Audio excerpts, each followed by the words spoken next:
함께 은혜 받으실 하나님의 말씀은 마가복음 7장 21절 말씀입니다.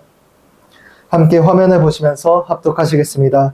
나더러 주여 주여 하는 자마다 다 천국에 들어갈 것이 아니요 다만 하늘에 계신 내 아버지의 뜻대로 행하는 자라야 들어가리라. 그날에 많은 사람이 나더러 이르되 주여 주여 우리가 주의 이름으로 선지자 노릇하며 주의 이름으로 귀신을 쫓아내며 주의 이름으로 많은 권능을 행하지 아니하나이까 하리니 그때 내가 그들에게 밝히 말하되 내가 너희를 도무지 알지 못하니 불법을 행하는 자들아 내게서 떠나가라 하리라. 아멘. 이제 함께 봉독하신 말씀을 근거로 한정원 담임 목사님께서 지체되는 응답을 견디는 성도들에게 일상이 예배이다라는 제목으로 생명의 말씀을 전해주시겠습니다. 할렐루야. 하나님의 은혜가 넘치는 줄로 믿습니다. 제가 오늘 설교는 마태복음 25장의 세 가지 사건을 가지고 설교를 하려고 해요. 첫 번째는 우리가 너무나 잘 아는 열처녀 비유. 그리고 두 번째는 그 다음에 에피소드는 14절부터 이어져 30절까지 달란트 비유입니다. 그리고 31절부터 46절까지 이어지는 양과 염소의 이야기예요. 근데 여기서 딜레마가 뭐냐면 25장이 24장부터 이어지는 감람산 강화, 주께서 예루살렘 입성하셔서 화요일날 오후에 말씀을 종말은 이런 거야 말씀하시는데 이 25장 안에는 밖을 둘러싸는 울타리가 없어요. 즉 세계의 개별적인 이야기가 연결되어 있지만 제목으로 삼을 만한 다른 줄거리를 끄집어낼 게 없는 거죠. 막 고민하다가 어쩔 수 없이 마태복음 7장으로 갔어요. 거기에 무슨 내용이냐면 오늘 전도사님 봉독하신 것처럼 주여 주여 하는 자마다 천국에 들어갈 것이 아니더라. 왜 그 말씀을 본문 삼았냐면 25장의 세 가지 사건이 모두 주여 주여가 나와요. 주여, 우리가 지금까지 주님을 기다리다가 잠깐 기름을 사러 간 것이 아닙니까? 주여, 주님은 완악한 분이라 우리에게 한 달밖에 안 주셔서 제가 그것을 땅에 묻었습니다. 주여, 우리가 언제 하나님을 공개하였습니까? 라는 큐리의 이 단어가 동일하게 나오기 때문에 그렇게 연결을 한 거예요. 오늘 봉독한 본문은 이런 내용입니다. 마지막 때에 주여 주여 하는 사람들은 많다. AD 1세기도 그렇고 지금도 똑같습니다. 주여 주여 이것이 헬라어로 큐리오스의 혹격 큐리에를 쓰거든요. 이런 뜻이에요. 믿음 좋은 사람. 이렇게 해석돼요. 지금도 교회 오래 다니기가 믿음 좋으신 분은 툭 치면은 주여 이러잖아요. 그리고 기도할 때 주여 주여 이러잖아요. 그러니까 사람들 머릿속에는 주여 주여 퀴리 하는 사람은 믿음이 좋은 사람이고 그 사람들은 당연히 천국을 상급으로 받는 사람이다라고 모두가 생각을 해요. 주께서 딱 뒤통수를 치는 거예요. 우리의 생각과 너희의 생각과 다를 수 있어. 주여 주여 하는 외형적인 모습보다 더 중요한 건 그 사람이 아버지 하나님의 뜻을 행하는지 여부에 달려있다. 그런데 그 사람이 다시 치고 나온 거예요. 성경은 행간을 읽어야지 재밌습니다. 아니 주님, 우리가 다시 주의 이름으로 주여 이 주의 이름으로 선지자 노릇 즉 예언도 하고 귀신도 쫓아내고 우리가 능력도 행하는 하나님의 권능의 사역까지 하는데 우리에게 그 말씀이 해당됩니까? 라고 다시 질문해요. 주께서 동일하게 말씀하셨어요. 그런 능력조차도 너희의 중심에 하나님의 사랑과 하나님의 은혜와 순종함과 겸손함이 있지 않다면 그것은 아무것도 아니다 그랬어요. 우리는 능력 앞에 굉장히 현혹됩니다. 근데 예전에 모 TV 프로그램을 봤더니 무당들도 요즘 무당이 핫하지 않습니까? 세상이 무속을 조장해요. 근데 그때 봤더니 어떤 애가 빙의가 됐는데 귀신 들렸다가 이 쌀을 집어 넣어줬더니 막 그 여자가 그러더라고요. 아파 그러더라고요. 저 깨달았어요. 아, 무당도 귀신과 함께 놀기도 하고 싸기도 하니 귀신을 쫓아내는 축사는 기독교만의 전유물은 아니다. 능력 행하는 거 다른 종교도 수없이 많습니다. 기적 행함도 우리 기독교의 표징은 아닐 수 있겠다. 그럼 무엇이 하나님의 종된 백성의 모습을 확연하게 보여줄 수 있느냐? 그것은 아버지의 뜻을 행하는 것이다. 여기서 질문을 던져야 합니다. 그러면 아버지의 뜻이 무엇이냐? 너무나 쉽습니다. 마태복음 22장에 나오는 사랑의 이중계명입니다. 하나님을 사랑하는 자, 내 이웃을 사랑하는 자이다. 이웃을 어떻게 사랑합니까? 너무 오버하지 말고 너가 너의 몸을 지극히 사랑하는 그 정도만 사랑해도 충분히 사랑하는 것이다. 사랑하는 성도님, 오늘 이 자리에 계신 분들은 이미 그러신 분들인 줄 압니다. 부디 그 마음 잃어버리지 않고 늘 그 길을, 십자가의 도를 따라가는 우리 모두가 되기를 주의 이름으로 소원합니다. 지난 목요일 저는 오랜만에 여의도에 놀러 갔다 왔습니다. 저는 놀러 가는 걸 안 좋아합니다. 움직이는 것 자체도 별로 좋아하지 않습니다. 근데 처제가, 우리 박혜원 집사님이, 형부 너무 답답하게 산다. 형부의 그 덕분에 언니도 너무 안 됐다. 그리고 우리 한성인 전도사도 좀 바람을 쐬야 된다. 그래서 그 여의도에 pompidu 센터라고 63빌딩 안에 있는 거기에 피카소 입체파 전시회를 해요. 거기에 티켓을 끊어주고 티켓만 끊어주면 내가 안 갈 것 같으니까 왔어요. 그래서 갔습니다. 갔더니 이제 도슨트 그 설명해 주는 사람이 쫙 강당에 뭐 평일인데도 어떻게 그렇게 많이 올 수가 있습니까? 입체파에 무슨 피카소가 밥 먹여주는 것도 아닌데 어쨌건 바글바글 하더라고요. 거기 도슨트가 그 강당에서 다 설명해서 뭐라 그러냐면 여러분 이 자리가 어떤 자리인지 아세요? 이렇게 시작을 하는 거예요. 무슨 자리입니까? 강당이지. 이러고 앉아있는데 여기가 옛날에 수족관이었어요. 그러는 거예요. 현터. 저 예전에 수족관 왔었습니다. 그 유명한 63빌딩 수족관. 우리 한정호 안수 입사님도 같이 갔었습니다. 부모님과 어렸을 때 그 63빌딩. 나는 그 도슨트 얘기가 막 귀에 들어오는 거, 막 그까지, 그 유명한 피카소보다는 내 머리를 막 시공을 떠나서, 너 여기 왔었지. 누가 나한테 물어보면, 나에게 63빌딩은요, 수족관이에요. 근데 요즘 사람들에게 63빌딩은 절대 수족관이 아닙니다. 그 사람들에게는 예술관이고, 하나구르기 들어갔고, 새로운 세상이 된 거예요. 깨달았어요. 세상은 변화하는구나.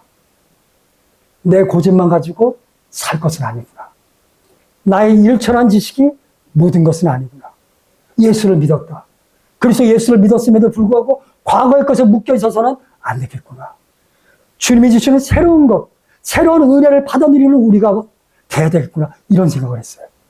또 하나 그 도슨트가 얼마나 말을 잘하는지 깜짝 놀랐습니다. 저 여자분이 주의 종이 아닌 걸 감사했어요. 그분이 설교하면 금방 10만 부응하겠더라고요. 기가 막히게 말을 잘. 끝나고 내려가는데 그 여자분하고 눈이 마주쳤는데 저도 모르게 은혜 받았습니다. 몸에 교회가 쩔어 있어가지고 은혜 받았습니다. 근데 놀라운 건 그분이 그 말을 알아듣네. 그분도 교회 다니는 것 같아요. 웃더라고. 예. 우리는 알게 모르게 우리 스스로 너무나 겸손해서 나는 훌륭하지 않은 성도라고 말할 수 있겠지만 제3자가 볼 때 여기 계신 분들은 훌륭한 성도입니다. 알게 모르게 그리스도 예수의 문화에 젖어 있습니다. 그러니 이왕 젖어 있는 것, 이 마지막 때에 때때로 응답이 오지 않는 시대에서도 주님을 믿고 그 멋진 모습을 끝까지 유지하고 하나님 은혜를 향유하여서 승리하는 우리 모두가 되기를 주의 이름으로 축원합니다. 오늘의 첫 번째, 신랑이 더디옴으로. 오늘 마태복음 25장은 너무나 유명한 거죠. 너무나 유명한 사건을 맛깔나게 음식을 만들라니 두 배로 힘들었어요. 오늘 신랑이 더디오는 건 열처녀 비유입니다. 시작을 탁 하면 신랑이 더디옵니다. 10명의 처녀가 들러리로 나갑니다. 이거 일반적인 이야기가 좀 다릅니다. 교회는 언제나 신부의 모습입니다. 근데 오늘 본문은 들러리로 나와 있습니다. 그리고 신부의 집에서 결혼식이 벌어지는데 원래 유대는 신부의 집에 가서 신부를 대고 신랑의 집에 와서 결혼식을 합니다. 좀 안 맞아요. 그래서 책을 막 찾아봤는데 안 맞는다까지는 찾았지만 그 이후에 왜 안 맞는지는 모르겠어요. 근데 주께서 저에게 말씀하시는 것 같았어요. 그냥 해. 그냥 하겠습니다. 신랑이 더디오더라. 5절 말씀. 봉독하시겠습니다. 신랑이 더비움으로 다 졸며 잘쓰네. 이 말씀 너무나 은혜되는 말씀. 너나 나나 다 준다는 이야기입니다. 이 앞부분에 슬기로운 여자는 기름을 준비하고 미련한 여자는 기름을 준비하지 못했다. 우리가 딱 생각할 때, 아, 믿음이 좋은 자, 성령 충만한 자, 이렇게 분류되는구나. 그럼에도 불구하고 5절에 뭐라 그랬냐면, 그리스도께서 더디 오셔서 응답이 없어도 응답이 있겠지. 근데 응답이 너무나 지연되면 의심과 불만과 원망이 오게 되는 거 아닙니까? 그러다 보면 믿음이 좋다고 하는 분들도 낙심하게 된다는 이야기입니다. 나는 오늘의 삶이 너무나 속상해요. 지극히 당연합니다. 내가 이렇게 기도했는데 주님께 너무 섭섭해요. 충분히 그럴 수 있습니다. 오늘 본문은 모두가 지쳐서 졸고 모두가 실망하여 잠을 잘 수 있다고 이야기하고 있습니다. 주님은 우리를 로봇으로 대하지 않습니다. 안드로이드가 아닙니다. 너희들은 기계야. 오직 믿음으로 승리해야 돼. 이렇게 말씀하지 않아요. 너희들 충분히 지칠 수 있다. 너희들 충분히 의심할 수 있다. 이렇게 시작을 해요. 저는 성경 말씀이 너무나 따뜻합니다. 근데 6절 딱 들어갔더니 다 졸고 있는데 갑자기 신랑이 온 거예요. 우리가 다 아는 것처럼 그때와 시를 우리가 알 수 없는 거 아니겠습니까? 그러자 갑자기 난리가 난 거죠. 지혜로운 자들은 기름을 준비했으니까 신랑 맞으러 나가자. 그런데 미련한 사람들, 이 사람들은 기름이 준비되지 않은 거예요. 여기에 또 키포인트는 신랑이 오기 전까지 10명의 등은 다 켜져 있었다는 거. 나도 교회 열심히 다니는데요. 나도 어느 정도 봉사하는데요. 대부분은 그렇습니다. 대부분은 결정적인 카이로스, 그 때가 오기 전까지는 어느 정도의 기름은 다 준비되어 있습니다. 오늘 본문이 얘기하고 싶은 건 그 기름을 가지고 견딜 수 있는 응답이 지체돼, 재림이 지연돼 이 상황을 견딜 만큼 기름을 준비하고 있느냐, 성령으로 충만하고 있느냐, 하나님과 밀접한 결속에 있느냐, 기도하고 있느냐, 예배드리고 있느냐, 여기에 초점을 맞추고 있는 거죠. 사랑하는 성도님, 저를 비롯하여 우리 모두가 늘 깨어 주님과 동행할 수 있는, 언제든지 주님이 타고 싶으면 제가 여기 있습니다라고 나갈 수 있는 우리 모두가 되기를 주의 이름으로 소원합니다. 쉬운 일은 아닐 것이로되. 아니 그러면 어떻게 늘 깨어 기도합니까? 한 잠도 안 자야 됩니까? 그런 게 아니지 않습니까? 누가 예전에 유튜브에서 그러더라고요. 어떤 분들은 인생에 기회가 3번 온다 그러는데 자기가 살아봤더니 아니더라. 여러 번 오더라. 중요한 건 그 여러 번 기회가 오는데 나는 한 번도 못 잡더라. 그러면 어떻게 기회를 잡아야 되느냐? 상상도 못한 시기에 옳은 기회를 잡을 수 있도록 늘 한결같이 내 삶의 스탠스를 유지해야만 될 것 같더라. 늘 깨어 기도한다는 건 일상을 예배와 같이 최선을 다하여 살아가는 것이 아니겠느냐.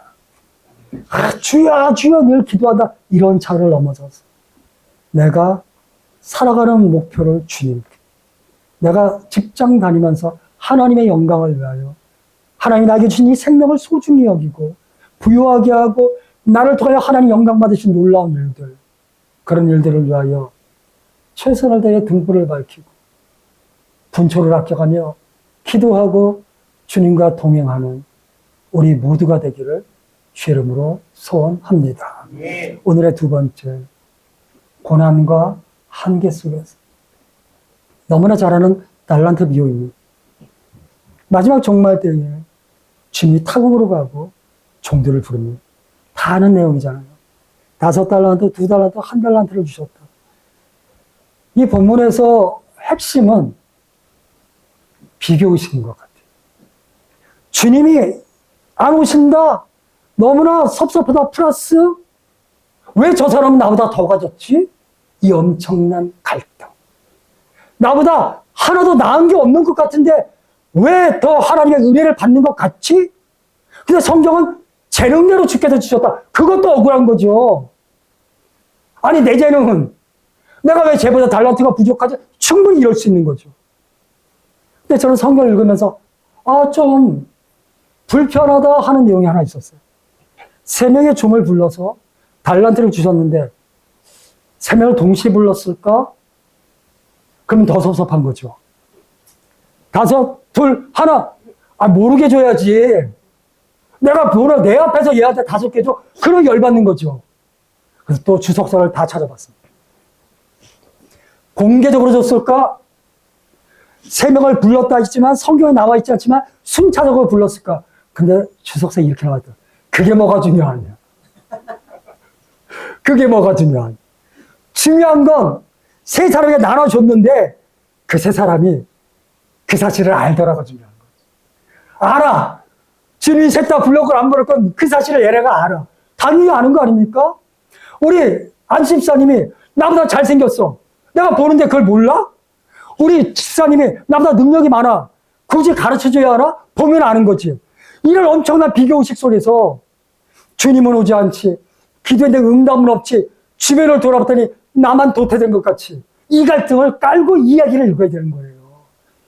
쟤는 너무나 게으르고 악한 종이야. 이렇게 얘기하면 안 돼요. 충분히 나도 그럴 수 있겠다. 주님을 의지하여 이 일을 시작했습니다. 주님을 신뢰하여 내가 이러한 일을 시작했습니다. 이런 여러 가지 것들을 도모했습니다. 그런데 합당한 응답이 없었다. 섭섭한 거죠. 정말 섭섭한 겁니다. 심지어 믿음이 좋고 하느라고 했는데도 불구하고 원하는 응답이 안 오거나 지체되면 이건 분노로도 바뀔 수 있는 거죠. 주께서 그들을 불러서 달란트를 주자 5달란트 받은 자가 즉시 가서 장사를 합니다. 2달란트 받은 사람도 즉시 가서 장사를 합니다. 1달란트 받은 사람은 즉시 가서 땅에 묻습니다. 사마리아인 이야기가 생각났습니다. 강도 맞아 쓰러져 있는 유대인을 봤다. 제사장이 그것을 보고 즉시 피했다. 레위인이 보고 즉시 피했다. 사마리아인이 보고 불쌍히 여겨 다가가서 그를 도와줬다. 어떠한 사건이 벌어졌을 때, 어떠한 일이 펼쳐졌을 때 똑같이 보고 느껴도 행동은 달라질 수 있겠구나. 사랑하는 성도님, 저를 비롯하여 우리 모두가 눈앞에 펼쳐지는 사건을 세상 사람과 동일하게 대처하지 않기를 소원합니다. 조금 더 그리스도인답게 하늘 보자 버리시고 이 땅에 오신 그리스도를 닮아가는 사람답게 억울하지만 조금 더 양보하고 속상하지만 조금 더 물러설 수 있는, 그리고 벽 앞에서 통곡하기보다는 통곡할 수도 있겠지만 그 통곡과 함께 기도하여 그 벽을 무너뜨리는 우리 모두가 되기를 주의 이름으로 소원합니다. 계산하는데 주께서 계속 말씀하시는 겁니다. 21절 말씀 다 같이 봉독하시겠습니다. 시작. 그 주인이 이르되 잘하였도다 착하고 충성된 종아 내가 적은 일에 충성하였으니 내가 많은 것을 내게 맡기리니 내 주인의 즐거움에 참여할지어다. 1달란트가 6천 데나리온이라고 나오더라고요. 1데나리온이 하루 품삯이래요. 그럼 365 데나리온이 1년 연봉이잖아요. 그러니까 1달란트도 15년에서 20년 정도 품삯, 큰 돈이라고 합니다. 그래도 5달란트 가진 애 앞에서 열받는 거죠. 근데 어쨌건 5달란트는 매우 큰 돈인데 주께서 뭐라 그러냐면 적은 일에 충성하였다 이렇게 말하는 거예요. 이 세상에 많고 적음은 분명히 있습니다. 그러나 주께서 보시기에 그것은 적은 일이다. 이 세상을 초연하는 훌륭한 신앙인들이 있습니다. 그 사람들은 어떻게 그렇게 훌륭할까? 그 사람들은 하늘에서 이 땅을 보기 때문일까? 그래서 우리가 아웅다웅 사는 이 모든 것, 조금 더 가져오려고 했던 그 모든 것을 너무나 가치 없고 잘못으로 보기 때문에 초연할 수 있는 것일까? 이런 생각도 한번 해봤습니다. 23절에도 2달란트 가진 사람이 동일하게 이야기합니다. 작은 것에 충성했다. 적은 것에 충성했으므로 더 많은 것을 맡기게 된다. 근데 26절에 가면, 25절 뭐 이렇게 쭉 넘어가면, 1달란트 가진 자가 와서 이렇게 말하는 거야. 너 거 좀 보자 그랬더니 1달란트, 나는 주님을 알아요. 그러는 거야. 기노스코. 나는 주님을 뼛속까지 알아요. 이런 뜻이에요. 주님은 완악한 자예요. 야, 나도 그런 말 한번 해봤으면 좋겠네. 내가 당신을 아는데, 뭐 이랬을 한 번이라도 좀 해봤으면 좋겠어. 당신은 굳은 사람이다. 심지 않은 데서 거두고. 우리 성경 좀 어려운 말 해치다. 이게 키즈를 하는 거거든요. 여기서 모으는 사람이다. 즉, 거저먹는 자 아닙니까? 내가 막 남겨봤자 리스크가 있잖아요. 위험한 일을 하면서 남겨봤자 다 뺏어갈 거. 내가 그냥 땅에 묻었다가 가져와서 안전한 길 택했습니다. AD 1세기 유대 랍비 문헌에 정확하게 나와 있답니다. 다른 사람이 귀중품을 위탁했을 때 땅에다 묻는 것은 굉장히 안전한 보존 방법입니다. 법에 위촉되지 않습니다. 법에 어긋나지 않습니다. 그런데 중요한 게 뭐예요? 불어나지 않는 거죠. 주님은 우리에게 달란트를 주시고 그 달란트를 활용하여서 하나님의 나라에 유익한 자가 되라고 말씀하시는 겁니다. 땅에다 묻어서 가져왔습니다. 그랬더니 주께서 말은 그러면 정 그렇게 위험보다 리스크가 있는 게 싫다면 이자라도 가져올 수 있게 그걸 맡겨야 될 게 아니냐. 최소한의 노력도 안 하는 것에 대해서 이야기하고 있는 거예요. 사랑하는 성도님, 우리는 노력해야 합니다. 지난주에 설교 같지만 좀 무리해야 합니다. 그래야 우리가 성장하고 하나님의 일을 할 수 있습니다. 29절 말씀 봉독하겠습니다. 무릇 있는 자는 하나 풍족하게 되고 없는 자는 그 있는 것까지 빼앗기리라. 좀 시니컬하긴 하지만 이렇게 해석하면 될 것 같습니다.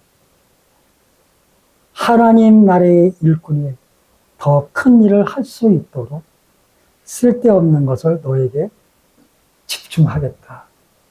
그리고 어차피 줘봤자 땅에 묻어버릴 것, 너에게 그것이 무슨 필요가 있겠느냐.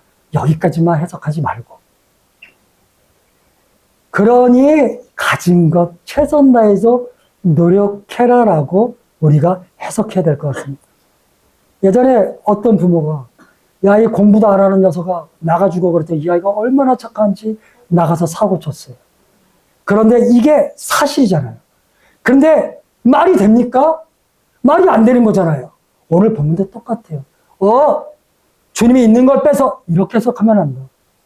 그러니 더 분발해서 하나님의 영광 안으로 들어와야 될 게 아니냐고 말씀하십니다.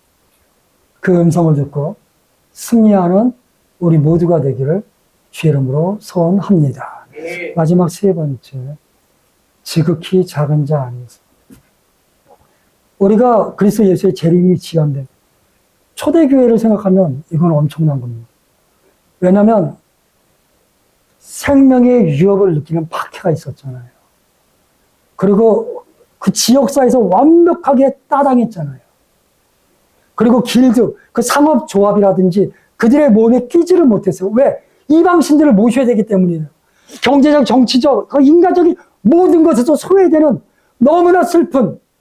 그래서 자기들끼리 모여서 그다음 심지어 타게투스라는 사람이 쓴 연백이라는 그 책을 보면 그리스도 교회 안에서 모이면 형제님, 자매님 이렇게 얘기했잖아요.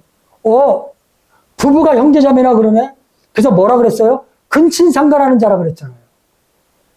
그리고 이것은 내 살이요, 내 피다. 식인종이라 그랬잖아요. 어마어마한 루머, 어마어마한 막 그런 누명을 쓰면서 살아가는 자들에게 희망은 주께서 오시는 거였다. 어서 오시옵소서. 주님이 오시면 모든 거 해결되는데 안 오시네. 안 오셔. 너무나 속상한 거죠. 폭염 엄청났습니다. 지금도 기억나. 금요일 날까지 폭염이었습니다. 노원이 40.2도. 제가 확실하게 기억해요. 너무 화가 나서. 입춘데 40.2도가 말이 됩니까? 내가 그랬다니까. 설교하면서.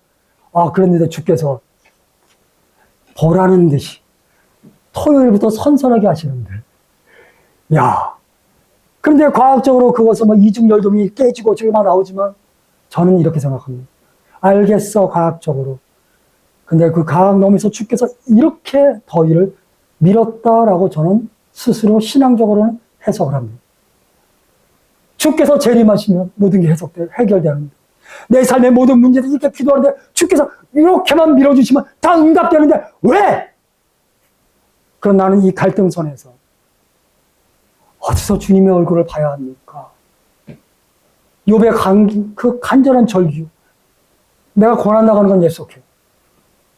그런데 이쪽에도 주님이 안 계시고 이쪽에도 주님이 안 계시는 하나님의 부재, 하나님의 없음, 하나님의 숨어 계심, 하나님 나를 버리신 것 같은 그 절망, 그게 너무 힘든 거잖아요. 어디서 주님을 봐야 합니까? 오늘 31절부터 주께서 마지막 때에 주께서 천사들과 함께 내려오셔서 모든 사람들을 다 불러서 갈라져. 오른쪽엔 양, 왼쪽엔 염소를 갈랐다. 유대는 낮에는 염소와 양을 같이 이렇게 방목한답니다. 밤에는 이렇게 분리해서 염소와 양을 분리한대요. 왜? 염소들이 조금 더 따뜻해야 한답니다. 잠잘 때. 그러니까 그런 사회적 배경을 가지고 이 설교를 들으면 금방 이해가 되는 거죠. 근데 우리는 이렇게 설명을 좀 해야 이해가 조금 더 빠를 수 있는 거죠. 이렇게 갈라서. 그리고 오른쪽에 있는 양, 그 의인이라고 말하는 사람들에게 창세 때부터 있었던 하나님의 모든 복을 받아내려라. 깜짝 놀랍니다. 왜지? 우리가 6가지 예를 들었어요. 내가 줄일 때, 목마를 때, 헐벗었을 때, 뭐 방황할 때, 오기가 쳤을 때, 병들었을 때, 사실 6개뿐만 아니라 모든 영역에 해당되는 거죠. 대표적인 6개만. 그때 너희가 먹여주고, 물을 주고, 품어주고, 돌봐주고, 따라오고, 뭐, 이런 얘기를 해요. 우리가 어느 때 주님께 그런 일을 했습니까? 그랬더니 40절에 이렇게 말씀하십니다. 봉독하시겠습니다. 임금이 대답하여 이르시되 내가 진실로 너희에게 이르노니 너희가 여기 내 형제 중에 지극히 작은 자 하나에게 한 것이 곧 내게 한 것이니라 하시고. 아멘. 사랑의 이중계명은 이런 것입니다. 하나님 사랑, 이웃 사랑이 분리된 것이 아니라 내 이웃에게서 하나님을 발견해야 한다. 이렇게 해석해야 될 것 같습니다. 선한 사마리아인이 또 생각이 났습니다. 되게 현대적인 해석이겠지만 조금 한물 감기도 했지만 전통적이지는 않은 그 사마리아인을 오리게네스가 알레고리를 해석하면서 쓰러져 있고 그 사마리아인이 예수님이다 이렇게 해석했지만 요즘은 조금 더 현대적인 해석은 쓰러진 그 유대인의 지극히 작은 자 거기서도 주님을 발견할 수 있어야 한다. 이렇게 해석이 나가는 거고 세상이 바뀌었어요. 해석도 바뀌어요. 교회도 바뀌어야 되는 거죠. 어쨌건 지극히 작은 자, 슬퍼하는 사람, 아파하는 사람, 그 사람을 나는 건강하니까 이게 아니라 주님을 바라보듯이 우리가 정말 사랑하는 마음으로 그와 관계를 맺는 것. 그것이 종말 때에 주님을 만날 수 있는 것이다. 요한일서 4장 12절에 어느 때나 주님을 볼 수는 없잖아요. 근데 너희가 서로 사랑하면 하나님의 사랑이 그 안에 거하고 온전하여진다. 열린 우리들의 교회에 하나님이 계십니까? 이 질문은 다시 이렇게 질문해야 돼요. 여러분이 하나님 사랑, 이웃 사랑을 실천하고 있습니까? 이렇게 질문해야 되는 거예요. 쓰러져 있는 유대인을 돌보는 교회입니까? 지극히 작은 자에게 물 한 잔 줄 수 있는 열려있는 교회입니까? 이 질문이 여러분의 교회에 하나님의 능력과 은혜와 사랑이 있습니까? 라는 질문과 동일하다고 저는 생각을 합니다. 세상에 수많은 교회가 있는데 굳이 또 하나의 교회가 있어야 될 이유가 무엇인가? 그것은 수많은 사랑 플러스 알파로 우리가 또 열려있는 마음으로 하나님과 세상을 섬기고 하나님과 세상을 사랑하고 우리가 조금 더 주의 사역에 보탬이 되는 교회가 되기 위해서 우리 교회가 창립했다라는 마인드를 가져야 합니다. 그리고 수많은 교회 중에 하나가 또 생겼어. 이러면 너무 그릇이 작아 보이잖아요. 꿈과 환상과 비전과 거룩한 태자를 가지고 우리가 살아야 될 거 아닙니까? 고치고도 깨켜야지. 깨긴가 째긴가. 응답이 지연될 때 너나 나나 할 것 없이 다 졸고 힘들고 어렵습니다. 저희가 저희 집이 주공 아파트입니다. 지하 주차장이 없어서 와 이거 뭐 전쟁도 그러냐. 특히 수요일 날은 난리도 아닙니다. 왜? 재활용을 하거든요. 얼마 안 되는 주차장소 거기에다가 또 재활용을 쌓아놓잖아요. 장난다. 차를 가지고 수요 예배 끝나고 와서 차를 대려면 몇 바퀴를 돌아도 자리가 없어요. 그다음 이렇게 요만큼 틈만 나면 그 다른 차가 지나갈 수만 있고 사람의 보행에 조금만 방해가 안 되면 그냥 거기다 이렇게 이 모습이 딱 맞아. 내 차가 이렇게 돼 있다고 생각하면 돼요. 이렇게 세워놓는 거예요. 그리고 이제 집이 10층인데 올라가서 위에서 이렇게 봤더니 짜증나. 빈자리가 있네. 내가 그렇게 삥삥 돌 때는 안 보던 빈자리가 10층에서 보니까 보란 듯이 꼭 이런 것 같아. 메롱. 나 여기 있는데. 나를 막 놀리듯이. 또 깨달았습니다. 내 인생이 답답해서 위에서 봐야 됩니다. 위에서 보면 그 자리가 보일 텐데 이 하찮은 인생은 밑에서만 이렇게 헤매는구나. 그럼 내가 이 자리에서 저 위에서 이 땅을 바라보는 유일한 방법은 위와 이 땅을 연결하는 성령님밖에 없다고. 성령님께서 부디 미천한 종을 이 영을 위로 좀 더 올려주셔서 하나님의 마음으로 하나님의 능력으로 하나님의 성품으로 이 아래를 조망할 수 있는 능력을 달라고 내가 그날 기도했다니까요. 응답이 지연되면 누구나 다 졸 수 있습니다. 기도해야 합니다. 기도가 안 나올 수 있습니다. 너무 짜증나면 기도가 나옵니까? 그래도 기도해야 됩니다. 이를 악물고 기도해야 됩니다. 기도하다 보면 길이 열립니다. 예전에 제 후배가 사역을 어떻게 해야 되죠? 물어봐요. 왜 나한테 물어봐? 나도 모르겠는데. 목사님, 내가 이렇게 말했어. 하다 보면 길이 생기더라. 인생 다 알고 가는 사람이냐? 사역도 다 알아서 하냐?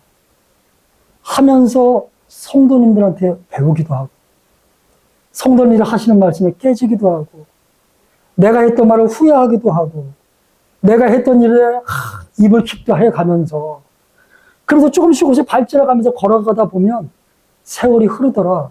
그랬더니 별로 대단한 답을 못 얻다는 듯이 돌아갔어요.